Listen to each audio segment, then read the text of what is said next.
like the Orioles a lot, and it's not so much that they're a great points per dollar team. It's that the leverage that you get against Robbie Ray in tournaments just looks so appealing. But I do think that the $4,100 price tags on both Trey Mancini and Ryan Mountcastle are actually decent prices. Austin Hayes 3,100 though might be my favorite. The problem with the Orioles really, which has just been difficult for stacking purposes, is that their two best hitters against lefties play the same position and you can't use them together in the same lineup.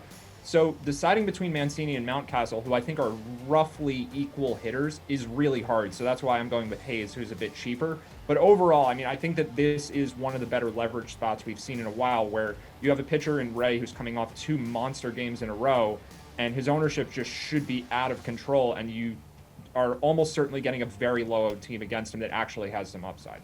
Kenny, how about you, man? Value bat.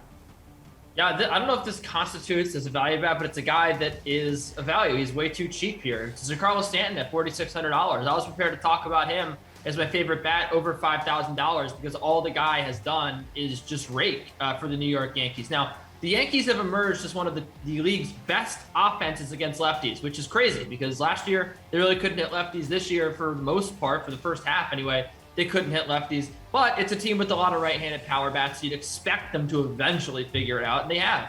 They've mashed lefties. Stanton had a couple really he was blanked against Frankie Montas, who, I think I'm starting to come around on maybe he's a good pitcher. He's pitched incredibly well, and he shut down the Yankees. And then against Paul Blackburn last night, had a couple hits. So what's scaring you off of Giancarlo Stanton? You look over the last 2 weeks, he has the 3rd most homers in baseball with 6. I think he should mash once again against a weak lefty in Jose Quintana, one of the most fadeable pitchers over the last few years. He's definitely going to get wrecked tonight by the New York Yankees for the limited time he's out there because they had to move him to the bullpen. And I think that Stanton has a very good chance to go deep here. Again, $4,600.